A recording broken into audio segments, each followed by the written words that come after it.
Nissan Navara, low power, check engine. So iniskan natin yung lumabas, turbocharger. So titingnan natin to. Punta tayo sa shop.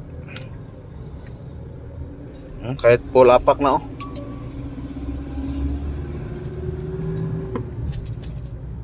Hindi gumagana yung turbo. So titingnan natin to. May check engine.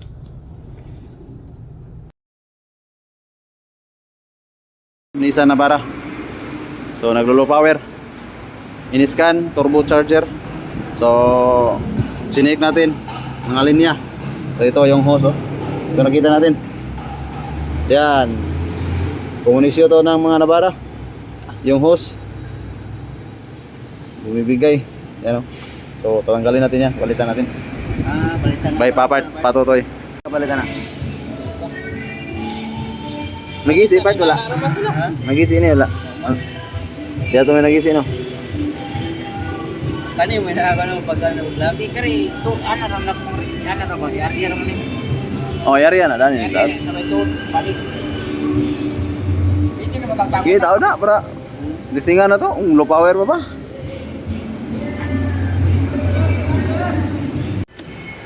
Ayan, tapos na natin palitan yung hose ng Navara NP300. So ito yung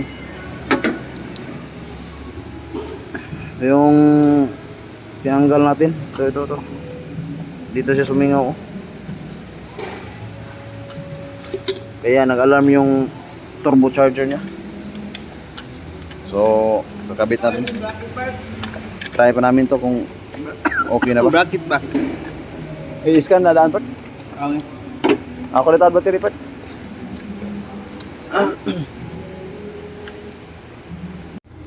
Ayan. So, nawala na yung check engine. So, dito in-scan natin.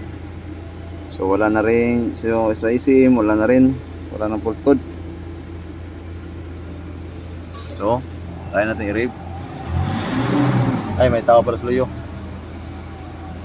Test drive na natin to.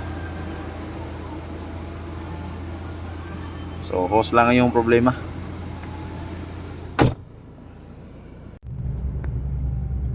Ayan, test drive tayo sa ating Nissan Navara na naglo-low power. So, dito tayo sa SRP para malaman natin.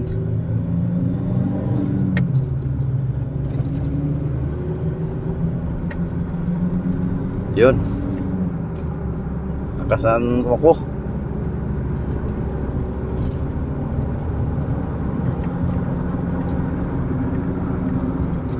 Yun.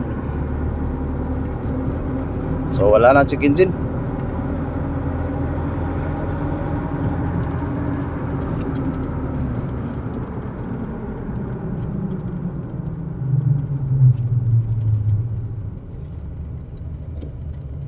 Lakas na ng pick up.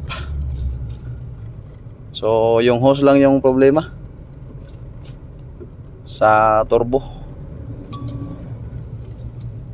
So dito lang, maraming salamat.